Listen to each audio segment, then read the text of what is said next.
ಮೊದಲಾಗಿ ಕೊಂಬಾರು ಮೊದಲ ಬಾರಿಗೆ ಪಂದ್ಯಾಟನ ಆಡ್ತಾ ಇದ್ರ ಈಗಾಗಲೇ ಬಲಿಷ್ಠ ಕಳಂಜ ತಂಡವನ್ನು ಸೋಲಿಸುವಂತಹ ಹೊಸ ಹುರುಪಿನೊಂದಿಗೆ ಚೆಂಬು ತಂಡ ದಾಳಿನ ಮುಂದುವರಿಸಿಕೊಳ್ಳುತ್ತಾ ದರ್ಶನ ನಂಬರ್ 17 ದಾಳಿನ ಮುಂದುವರಿಸಿಕೊಂಡು ವೇಗದಲ್ಲಿ ದಾಳಿಗಾರ ತನ್ನ ಬಲಭಾಗದ ದಾಳಿನ ಮುಂದುವರಿಸಿಕೊಂಡ ಇದ್ರೆ ಅಂಕಗಳ ಗೆಲ್ಲುವ ಪ್ರಯತ್ನದಲ್ಲಿ ಪರಿಶುದ್ಧ ಪ್ರಯತ್ನಗಳಿಗೆ ಕಾದು ನೋಡಬಹುದಾದ ನಿರ್ಣಾಯಕರ ತೀರ್ಪಿಗೆ ಖಂಡಿತ ಉಂಟುಗ ಈ ನಡುವೆ third ride do or dye ಮಾಡು ಇಲ್ಲವೇ ಮಡಿ ದಾಳಿಯಲ್ಲಿ ಚೆಂಬು ತಂಡದ ಪರವಾಗಿ ದಾಳಿಗಾರ ದಾಳಿಯನ್ನು ಮುಂದುವರಿಸಿಕೊಳ್ಳುತ್ತಾ ಇದ್ರೆ ಹಂತಗಳನ್ನು ಕದಿಯಲೇಬೇಕಾದಂತಹ ಒತ್ತಡದ ಸಂದರ್ಭಗಳು ಜರ್ಸಿ ನಂಬರ್ 26 ಮುಖೇನವಾಗಿ ದಾಳಿಯನ್ನು ಮುಂದುವರಿಸಿಕೊಳ್ಳುತ್ತಾ ವೇಗದ ಮಿತಿಯಿಲ್ಲದ ದಾಳಿಗಾರ ಅದು ಕೂಡ ಅಂಕಗಳಿಲ್ಲದೆ ವಾಪಸ್ ಆದಾಗ ಮತ್ತೆ ಅದೇ ಈ ನಡುವೆ do or die third raid ಮುಖೇನವಾಗಿ ಸೂಚನೆಗಳು ಬರ್ತಾ ಇರುವಂತೆ ಇಲ್ಲಿ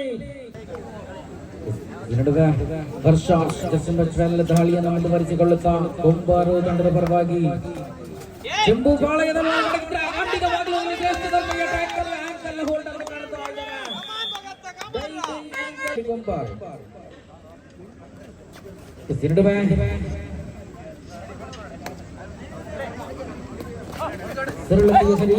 ಈ ನಡುವೆ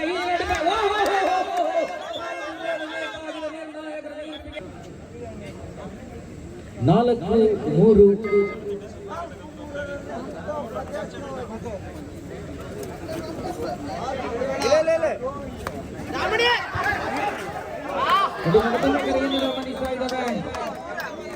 ಮೇಲೆ ತಪ್ಪನ್ನೆಸಗುತ್ತಾ ಅಂಕವನ್ನ ಬಿಟ್ಟುಕೊಡಲಾಗ್ತಾ ಇದೆ. ಕಾಣ್ತಾ ಇದ್ದಾವೆ ಸಿಂಹದಂತೆ ಬಂದೆರಗಿದ ದಾಳಿಗಾರರನ್ನ ಗುಂಡಿ ವಿರುದ್ಧವಾಗಿ 500 ಎರಡು ತಂಡಗಳು ಸಜ್ಜಾಗಿರಿ. ಈ ಒಂದು ಪಂದ್ಯಾಟದ ಅರ್ಧಾಂಶ ಕಂಡುಕೊಳ್ತಾ ನಡುವೆ ಮತ್ತೆ ಅಂಕಗಳ ಕಬಳಿಕೆಯಾಗುತ್ತಾ ಡೂ ಆರ್ ಡೈ ಮಾಡು ಇಲ್ಲವೇ ಮಡಿ ದಾಳಿಯಲ್ಲಿ ಜೀಶು ಬಹಳಷ್ಟು ಯಶಸ್ಸನ್ನ ಪಡೆದುಕೊಂಡ್ರು. ಹಲವಾರು ಡೂ ಆರ್ ಡೈ ಸಂದರ್ಭಗಳನ್ನ ಬಹಳಷ್ಟು ಲೆಕ್ಕಾಚಾರದೊಂದಿಗೆ ಅಂಕಗಳ ಕಬಳಿಕೆಯೊಂದಿಗೆ ಗಳಿಸಿಕೊಂಡಿದ್ರು. ಇಲ್ಲಿ ಕಾದು ನೋಡಬೇಕಾಗಿದೆ. ಜೀಶು ಮತ್ತೆ ದಾಳಿಯನ್ನು ಮುಂದುವರಿಸಿಕೊಂಡಂತ ಅಂಕಗಳನ್ನ ಕಲಿಯಲೇಬೇಕಾದ ಒತ್ತಡದ ಪರಿಸ್ಥಿತಿಯಲ್ಲಿ ಖಂಡಿತವಾಗ್ಲೂ ಮೈ ಚಳಿ ಬಿಟ್ಟು ಸಿಡಿದೆತ್ತರೆ ಮಾತ್ರ ಜರ್ಸಿ ನಂಬರ್ 17 ಚೇತನ್ ಮುಖೇನವಾಗಿ ಅಂಕಗಳು ಕಬಳಿಕೆಯಾದರೆ ಚೆಂಬು ಮನೆತನ ಶ್ರೇಷ್ಠ ದರ್ಜೆಯ ಪ್ರಯತ್ನವನ್ನು ಮಾಡಿದ್ರು. 14-6 ಇನ್ ಫೇವರ್ ಆಫ್ ಕೊಂಬ. ನಡುವೆ ಕೋಕಿಲ ದಾಳಿಯನ್ನು ಮುಂದುವರಿಸಿಕೊಳ್ಳುತ್ತಾ ಜರ್ಸಿ ನಂಬರ್ 9 ಮುಖೇನವಾಗಿ ತನ್ನ ಬಲಭಾಗದಿಂದ ದಾಳಿಯನ್ನು ಮುಂದುವರಿಸಿಕೊಳ್ಳುತ್ತಾ ಇದ್ರ ಇತ್ತೀಚಿನ ದಿನಗಳಲ್ಲಿ ಕಬಡ್ಡಿಯ ಕ್ರೀಡೆಗೆ ವಿರಾಮವನ್ನು ಹಾಡುತ್ತಾ ಆದಷ್ಟು ಸುಲಭದ ದಾಳಿಯನ್ನು ಮುಂದುವರಿಸಿಕೊಳ್ಳುತ್ತಾ ಕೋಕಿಲ ಬಂಧನವಾಗ್ತಾ ಇದೆ. ಅಂಕಪಟ್ಟಿ ಮತ್ತೆ ಏರಿಕೆಯನ್ನು ಕಂಡುಕೊಳ್ತಾ ಇದೆ ಚೆಂಬು ತಂಡ. ಅಂತಿಮ 3 ನಿಮಿಷದ ಆಟಗಳು ಬಾಕಿ ಉಳಿತಾ ಇರುವ ವೇಳೆ ಬಹಳಷ್ಟು ಅಗ್ರೆಸಿವ್ ಆಟದ ಮುಖೇನವಾಗಿ ಬರುವಂತಹ ಪ್ರಯತ್ನಗಳಿಗೆ ಇಲ್ಲಿ ಟ್ಯಾಕಲ್ ಸಮುದಾಯದ ಆಟಗಾರರಿಗೆ ಇಂತಹ ವೇದಿಕೆಗಳು ಇಂತಹ ಆಟದ ಮೈದಾನಗಳು ಅವಕಾಶವನ್ನು ಉಂಟು ಮಾಡುವಂತದ್ದು ಖಂಡಿತವಾಗ್ಲೂ ಒಳ್ಳೊಳ್ಳೆಯ ಆಲೋಚನೆ. ಯುವ ತರುಣ ಇಲ್ಲಿ ದಾಳಿಯನ್ನು ಮುಂದುವರಿಸಿಕೊಳ್ಳುತ್ತಾ ಅನುಭವವನ್ನು ಪಡೆದುಕೊಳ್ಳುವ ನಿಟ್ಟಿನಲ್ಲಿದ್ರೆ ಖಂಡಿತವಾಗ್ಲೂ ಸಮುದಾಯದ ಕ್ರೀಡಾಕೂಟ. ಇಲ್ಲಿ ಮತ್ತೆ ಬಂಧನವಾಗುತ್ತಾ ಜರ್ಸಿ ನಂಬರ್ 26 ಜೀಸು 16-8 ಮುನ್ನಡೆಯಲ್ಲಿದೆ ಕೊಂಬ. ಈ ಬಾರಿ ಮತ್ತೆ ಯುವಕರಣ ಅನುಭವದ ಜೊತೆಗೂಡಿ ದಾಳಿಯನ್ನು ಮುಂದುವರಿಸಿಕೊಳ್ತಾ ಇದ್ರೆ ಈ ನಡುವೆ ಬಂದಿಯಾಗುತ್ತಾ ಅಂತಿಮ 2 ನಿಮಿಷದ ಆಟಗಳು ಬಾಕಿ ಇರುವ ವೇಳೆಯಲ್ಲಿ ಜರ್ಸಿ ನಂಬರ್ 17 ದಾಳಿಗೊಮ್ಮೆಯಾದ್ರೂ ಅವಳಿ ಅಂಕಗಳನ್ನು ಕಬಳಿಸಿಕೊಂಡ್ರು. ಅಂಕಪಟ್ಟಿಯಲ್ಲಿ ಬದಲಾವಣೆ ಕಂಡರೂ ಕೂಡ ಸಮಯ ಮೀರುವಂತ ಹೊತ್ತು ಅಂತಿಮ ಗಳಿಗೆಯಲ್ಲಿ ನಾವಿದ್ದೇವೆ. 11-16 5 ಅಂಕದ ಮುನ್ನಡೆಗಳು ಮಾತ್ರ ಈ ನಡುವೆ ಕೊಂಬಾರು ಪಡೆದುಕೊಳ್ಳುತ್ತಾ ಇದೆ. ಅಂಕಣದ ಒಳಭಾಗದಲ್ಲಿ 4 ಆಟಗಾರರಿರ್ತಕ್ಕಂಥ ಸಂದರ್ಭ. ಒಂದು ವೇಳೆ ಚೆಂಬು ಇಲ್ಲಿ ಟ್ಯಾಕಲ್ಗೆ ಮುಂದುವಾದ್ರು ಸಫಲತೆಯ ಹಾದಿಯಲ್ಲಿ ಸಾಗಿದ್ದೇವೆ.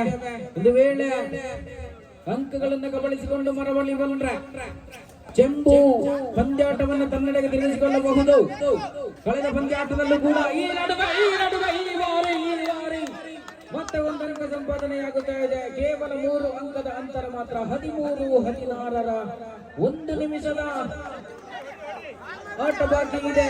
ಖಂಡಿತವಾಗ್ಲೂ ಕಾದು ನೋಡಬೇಕಾಗಿದೆ. ಚೆಂಡು ಈ ದಿನ ಅದೃಷ್ಟದ ಜೊತೆಗೂಡಿ ಆಟವನ್ನು ಮಾಡುತ್ತಾ ಇದ್ದಾರೆ.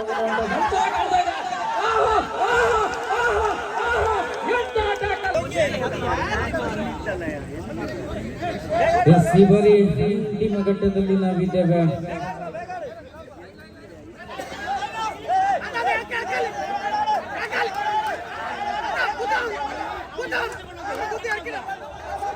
ಅಂತಿಮ ದಾಳಿಯಲ್ಲಿದ್ರೆ ಎಲ್ಲೆಡೆಯಲ್ಲಿ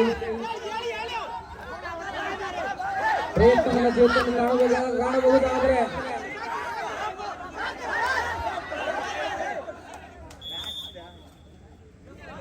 ಎರಡು ಅಂಕದ ಸಂಪಾದನೆಯಾಗುತ್ತಾ ಇದೆ. ಅಂಕಿ ಅಂಶ ಪಟ್ಟಿಗೆ ಹೋಗ್ತಾ ಇದೆ. 17-15 ಕೇವಲ 2 ಅಂಕದ ಅಂತರ ಮಾತ್ರ. ಈ ಆಟಗಾರ ಪಂದ್ಯಾಟ 15-17 ಕೇವಲ 2 ಅಂಕದ ಅಂತರ ಮಾತ್ರ ಇದೆ. ಪರಿಸ್ಥಿತಿ ಅಂತಿಮ ದಾಳಿಯ ಅವಕಾಶಗಳು ಮಾತ್ರ.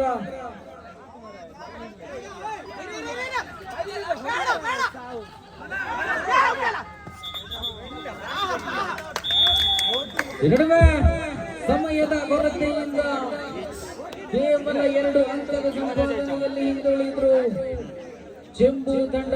ಒಂದು ಪಂದ್ಯಾಟವನ್ನು ಗೆದ್ದುಕೊಳ್ತಾ ಇದೆ ಕೊಂಬಾರು.